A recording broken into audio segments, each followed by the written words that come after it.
In his home country of Argentina, he is known simply as Dios, God. With a ball at his feet, a genius. But a genius is often flawed, and no one more so than Diego Armando Maradona. There will never be another Maradona. He defines a nation, yet divides opinion. Technically, the most complete player in the history of the game. Genius or rebel, magician or maverick. Maradona was the king of Naples. He arrived and they won the championship. Maradona's career has scaled the heights and plumbed the depths in equal measure. We saw clearly that he went up and he used his hand and he punched it in. Ever controversial, but his ability with the football was beyond all doubt. It was hard to sleep when you knew you were facing Maradona. He was fantastic.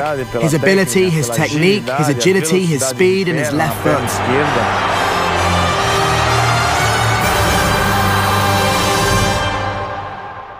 My mum says I was the best.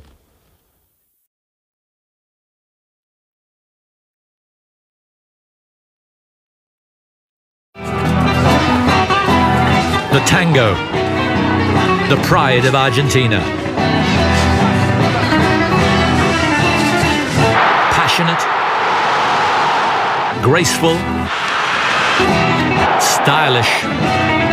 The tango has much in common with Diego Maradona. And his countrymen agree, Maradona was and is more than just a footballer. Maradona is, first and foremost for Argentina, a god, a legendary figure, and enjoys the same standing as Gardel, Evita and Che Guevara. Maradona is Argentina. He's synonymous with the country, whether you like it or not. He represents many things and he generates enormous controversy in the country. There's a love-hate relationship with him, but at the same time, there's a massive attraction towards all he does and what he says. A living legend, one of Argentina's most important artists, a man who brought joy to the rest of the country like few others have.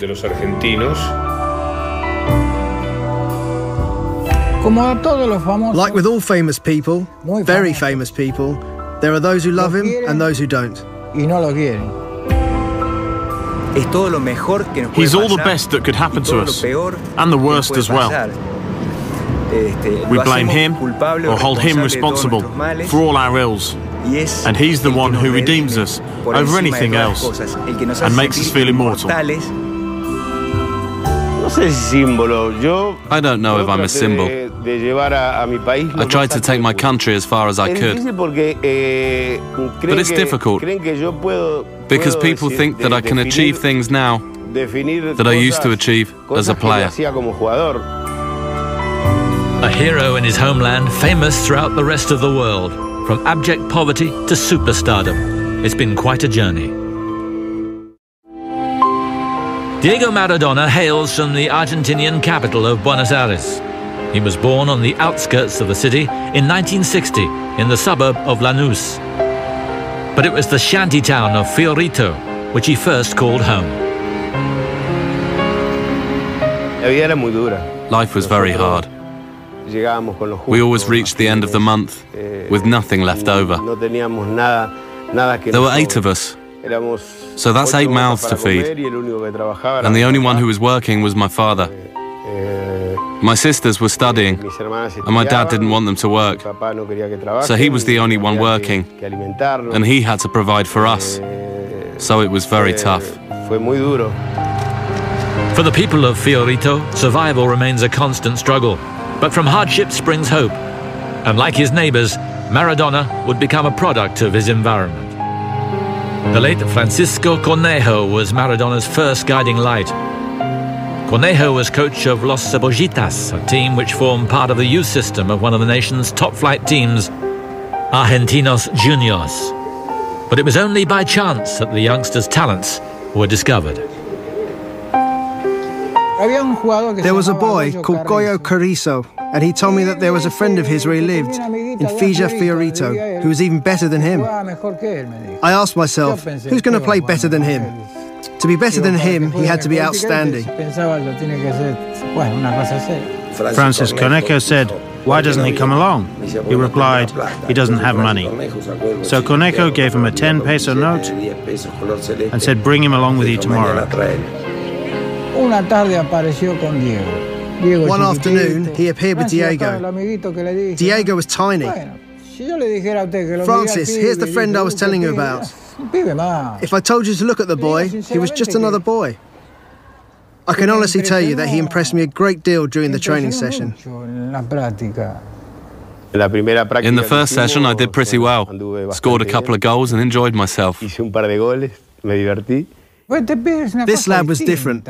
He'd be dribbling and suddenly play an unbelievable pass to someone who was unmarked. He was creative, he had so much skill. He had the traits of a boy who was much older.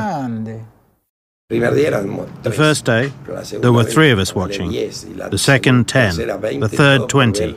And all to watch this boy and how he played. There were many retired people who went to watch, and I always remember a man, an Italian, who called him over after going out there for about the 10th time and said, "Young man, because you've given me so much pleasure, I want to give you all that I have, which is this bicycle.